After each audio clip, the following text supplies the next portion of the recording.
Mire usted las imágenes que le voy a mostrar a continuación, que convirtieron a Colima, una vez más, en el escenario de una película de terror apocalíptico. Y trate de cuadrar eso con los discursos oficiales que nos hablaron de pacificación y de una delincuencia arrinconada, entre comillas, ¿no? Lo que se vivió este lunes 25 de mayo en los municipios de Tecomán y Armería no fue un simple incidente vial ni un pique entre pandillas. Fue una demostración de fuerza bruta, un desafío abierto al Estado mexicano por parte del Cartel Jalisco Nueva Generación, que incluyó balaceras prolongadas, carreteras principales bloqueadas con tráileres incendiados y una estampa del absoluto surrealismo criminal. Una locomotora embistiendo de lleno un camión en llamas, atravesado deliberadamente sobre las vías del tren. Así de espeso está el ambiente en el Pacífico mexicano. Sí se lo va a llevar, güey. No frenó. Sí se lo llevó. No mames, güey. ¿Se descarriló? Sí, güey. No mames, lo que faltaba, güey. ¿Cuándo para que se pare? No, Y luego a lo apagar humo. Sí, ahora sí, pura verga, vamos a salir. La terca realidad nos dice que todo comenzó por la tarde en la comunidad de Caleras, un punto neurálgico dentro del municipio de Tecomán. Elementos de la Policía Investigadora de la Fiscalía General del Estado acudieron a una zona residencial siguiendo reportes de inteligencia que ubicaban una casa de seguridad operada por el CJNG. Pero al llegar, la sorpresa se la llevaron los agentes. Fueron emboscados y atacados a balazos por civiles armados que viajaban en un vehículo sospechoso.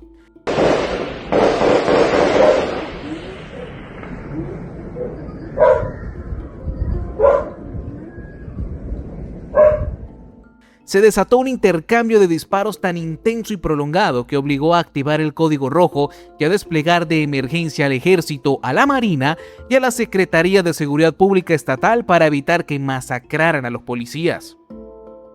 Y ahí es donde el cartel activó su protocolo de caos para cubrir la huida de sus jefes y retrasar la llegada de los refuerzos militares. En cuestión de minutos, incendiaron el estado desde Tecomán a Armería. En la autopista Colima-Guadalajara, a la altura de crucero de Tecomán, despojaron a los choferes de sus unidades pesadas y prendieron fuego a 2 tráileres, bloqueando por completo la circulación. En la carretera Manzanillo-Colima, quemaron otro camión de carga cerca de la gasolinera El Llano. En los accesos de Caleras, un autobús de pasajeros terminó convertido en una pila de metal. Pero el último punto, el máximo de la audacia criminal, ocurrió en la colonia Vallardo, justo al lado del campus de la Universidad de Colima. Los delincuentes atravesaron un camión de carga pesada sobre las vías férreas y prendieron fuego. Momentos después, una locomotora del tren intermodal que viajaba cargada de mercancía industrial desde Manzanillo con rumbo a Mexicali impactó de lleno contra la unidad en llamas. Por puro milagro, no hubo un descarrilamiento masivo ni heridos que lamentar, pero los daños materiales son multimillonarios. Ya entrada la noche, el fuego continuaba de forma aislada, con autos quemados en el crucero de San Miguel y en Cerro de Ortega. ¿Y qué dice la pomposa Mesa de Coordinación Estatal para la Construcción de Paz y Seguridad de Colima? Bueno, emitió un balance oficial. 2 presuntos delincuentes abatidos, 2 agentes de la Fiscalía heridos y estables, y la captura de 4 integrantes de esta célula criminal. Pero escárbele usted tantito en los nombres de los detenidos y se va a encontrar con una sorpresa mayúscula que desnuda cómo el narco mexicano está exportando su esquema de reclutamiento. Entre los capturados está Luis N., el presunto jefe de sicarios en Tecomán, Gilberto N., el encargado de la logística, y Juan N., uno de los principales ejecutores materiales de los homicidios en la región. Pero el cuarto detenido es José N., alias José Córdoba. ¿Y quién es este personaje? Un ciudadano estadounidense residente originario de Atlanta, Georgia, que cuenta con una orden de aprehensión vigente y fines de extradición en los Estados Unidos por el delito de homicidio. Las autoridades federales están investigando si este sujeto operaba como un enganchador para reclutar a extranjeros y prófugos norteamericanos para las filas de las 4 letras en la zona del Pacífico. El sueño americano, pero del narco. Y al revés, porque huyen de la justicia de su país para terminar quemando camiones en las carreteras de Colima. En el inmueble les aseguraron un vehículo con blindaje artesanal, armas largas, cortas, granadas de fragmentación y paquetes de droga listos para el mercado. Pero la pregunta que los analistas serios se hacen al ver el tamaño de la reacción del cartel de Jalisco, al ver los camiones ardiendo y el ataque al tren intermodal, es muy sencilla. ¿A quién estaban cuidando? Un cartel no paraliza un estado ni quema la infraestructura ferroviaria para salvar a un sicario de 3 pesos o a un distribuidor menor. La velocidad y la virulencia de los narcobloqueos demuestran que las autoridades le pisaron los talones a una pieza de altísimo valor. Y todas las líneas de investigación e hipótesis apuntan a un solo nombre: Ramón Margarito Larios Quirós, alias el Papo Larios. Para entender quién es este sujeto y por qué su captura habría provocado que Colima ardiera, hay que remontarse a agosto de 2025, cuando las autoridades detuvieron a José Luis Sánchez Valencia, alias el Chalamán, un operador histórico de primer nivel, pariente directo de Nemesio Oseguera, el Mencho, que controlaba la exportación de metanfetaminas hacia la Unión Americana. Tras la caída del Chalamán, la plaza de Colima no podía quedarse suelta, y ahí es donde emergió la figura del Papo Larios como el sucesor natural.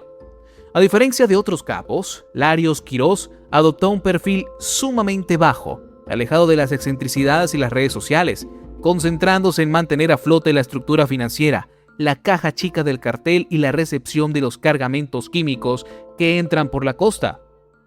Aunque el Chalamán operaba en el centro del estado, Tecomán es la entrada obligada al corredor de la costa y la frontera natural con Michoacán.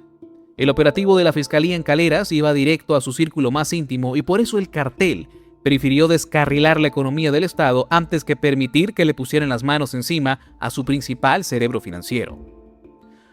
Porque el Papo Larios no es ningún alma de la caridad, es un hombre al que los reportes militares y las carpetas de investigación ligan con un rastro de sangre verdaderamente escalofriante en los límites entre Colima y Michoacán. A nivel federal, se le identifica como uno de los autores intelectuales del brutal ataque con un coche bomba perpetrado en diciembre de 2025, justo afuera de la comandancia de la Policía Comunitaria de Coahuayana, Michoacán, municipio que está pegado a Tecomán, divididos apenas por un río. Aquella explosión mató a varios policías comunitarios y a los 2 tripulantes del vehículo. No fue un acto de violencia común, fue un acto de terrorismo puro y diseñado para mandar un mensaje contundente. Despejen el camino y dejen de interferir con las rutas de los precursores químicos que suben desde el puerto de Manzanillo hacia el interior de Michoacán. Pero no usen la palabra terrorismo, recuerden que a Harfuch le da ansiedad. Y si el terrorismo con coches bomba no fuera suficiente, el Papo Larios, junto con otro operador apodado El Tavo, extendió su dominio hacia la economía legal de la región mediante una asfixia criminal implacable contra la industria agrícola, específicamente contra los productores plataneros de Tecomán. El CJNG impuso una cuota criminal que parece sacada de una película de gángsters, hasta $1 millón mensuales por producción y empaque de las grandes empresas exportadoras, $1,000 por jornada a los jefes de cuadrilla de cortadores y $1 por cada kilo de plátano que se transporte en las carreteras.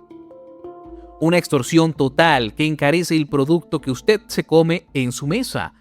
¿Y qué pasa con los empresarios que se niegan a pagarle la vacuna al Papo Larios? Empiezan a aparecer ejecutados. El caso más mediático y doloroso ocurrió en el primer trimestre de este 2026 con el homicidio del director de la empresa Ochoa Products, una de las exportadoras de plátano más importantes de la zona. Aquella ejecución provocó el terror generalizado. Empresas gigantescas como Coliman Bananas tuvieron que parar labores temporalmente y exigir de manera pública garantías de seguridad al gobierno ante una fiscalía que simplemente se ha dedicado a acumular expedientes. A esto se le suma una limpia hormiga de jóvenes y distribuidores locales en Tecomán y Armería para alinear a todo el mundo bajo su nueva estructura financiera. Pero mire usted el contexto político y criminal en el que se da este estallido. Colima es una olla de presión que está hirviendo debido a una guerra de 3 frentes. A principios de este año, la facción de Ismael Zambada Sicairos, el Mallito Flaco, anunció con Narcomanta su entrada formal al Estado, sellando una alianza con los Mezcales, un grupo local que antes trabajaba para el cartel Jalisco, pero que se independizó. El objetivo de la Malliza era clarísimo: arrebatarle al cartel de Jalisco el control absoluto de Manzanillo y la entrada de precursores químicos para el fentanilo. Sin embargo, en los últimos 2 meses, el gobierno federal descabezó a la estructura de los sinaloenses en tiempo récord. El 19 de marzo del 2026, la Marina abatió en la capital a La Barquita, el jefe de sicarios de los Mayos, y apenas hace 3-4 días, el viernes 22 de mayo, un operativo masivo de la Semar en Manzanillo capturó a toda la plana mayor operativa de la Malliza. Cayeron Luis Ortega, Gilberto Torres y Juan Lara. Con los Mayos replegados, descabezados y ciegos en la costa, el vacío de poder quedó listo. El gobierno federal, envalentonado por el golpe a Sinaloa, decidió que era el turno de ir por los objetivos pendientes de las 4 letras. Por eso fueron a Caleras, por eso intentaron cazar al Círculo del Papolarios y por eso el cartel respondió quemando el estado, recordándole a las autoridades que aunque descabezan a los rivales, en las carreteras de Tecomán, las órdenes las siguen firmando ellos.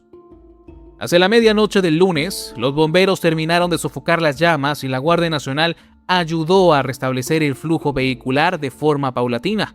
El gobierno estatal volverá a colgarse medallas por la captura del ciudadano estadounidense y de los 3 sicarios locales, publicando comunicados llenos de adjetivos sobre la coordinación interinstitucional. Pero la terca realidad nos dice que el verdadero objetivo, el hombre que maneja los millones de la extorsión agrícola y las rutas del fentanilo, sigue libre, operando desde la impunidad y demostrando que tiene el poder suficiente para detener un tren intermodal con solo chasquear los dedos.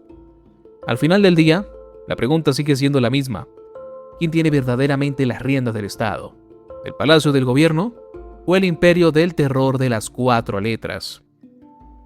Deja tu opinión en los comentarios. Comentar, compartir y suscribirse ayuda a que YouTube promueva nuestro contenido y pueda alcanzar cada vez a más personas. Recuerda que somos Nación y Frontera y estamos aquí para traerte la verdad.